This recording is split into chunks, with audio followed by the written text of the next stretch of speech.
to another episode of Star Charts. In this episode, we are going to be focusing on the Magnus system. The Magnus system is located directly in the center of the UEE. Magnus has 3 jump points, one which leads to Gauss, another that leads to Killian, and the third that leads to Nexus. Let's go ahead and zoom in on Magnus so we can see the system. Magnus, on the edge of the unknown, or so reads the local government standard travel brochure. In truth, the phrase better describes Magnus a century ago.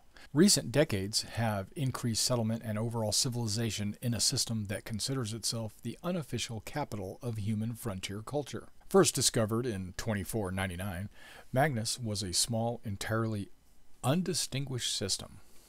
3 planets orbiting a Type K main sequence star. Dimmer than Earth's own sun, Magnus did not have a pull to generate a system of outer planets or an extensive network of jump point tie-ins.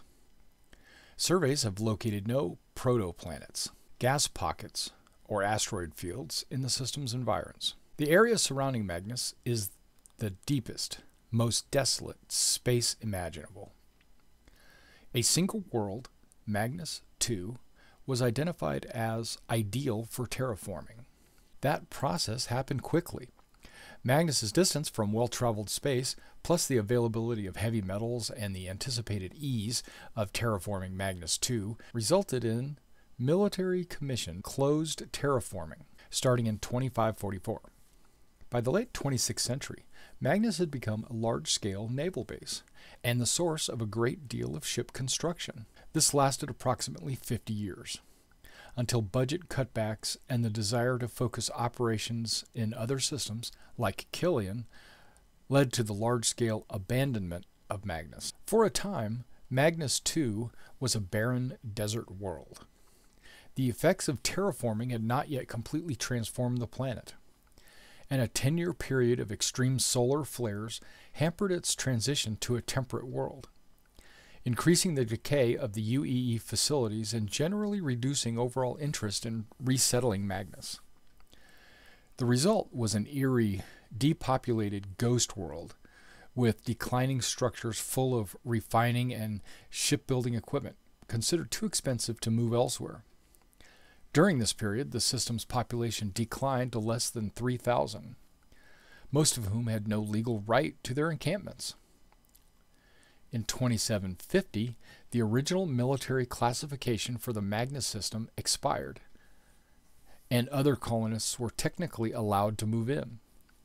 Seeing no practical use for the system, the UEE opted not to renew their lease claims for the sole inhabitable planet's landmasses. The age of single-state colonization having long since ended, Magnus's colonials were a ragtag group of outbackers, claim jumpers, and an assortment of similar, less savory types, trying to escape their reputations on the core worlds. The result was a system with a reputation for a wild, anything-goes atmosphere, where humans could live along the margins of the law. A culture supporting the system has since arisen organically, with a kill-or-be-killed attitude that has developed into a strictly held frontier-style code of honor. In recent years, Magnus II, Borea, has become more civilized, increasingly playing its reputation in fading ghost towns for tourist dollars. It's still among the more dangerous human-settled worlds. While the government has come to adhere to a more formal system, assassinations are still not uncommon. This culture is not one-sided, however.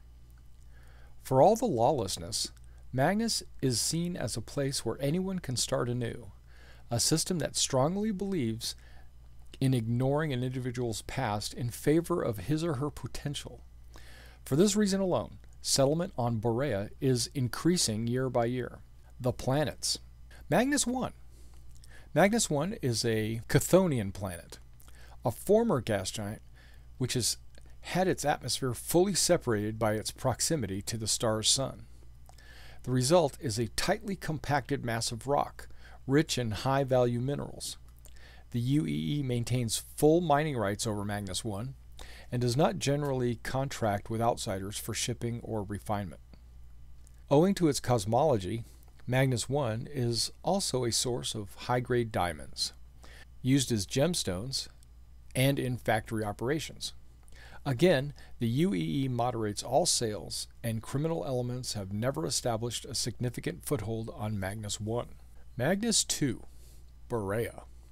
Borea is the terraformed center of the system. Classified as a near-Earth planet, Borea has a variety of climates and is generally ideal for human settlement.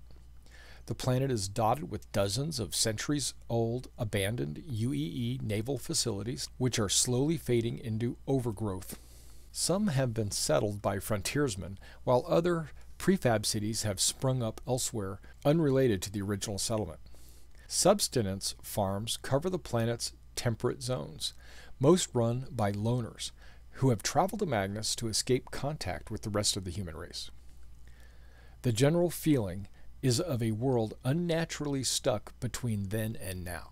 The capital of the world is Newcastle. A recent space-based assassination attempt on the whole of the planet's governor's council has caused the government to redirect all inbound traffic toward the industrial city of Odessa, which can now be considered Magnus's only starport.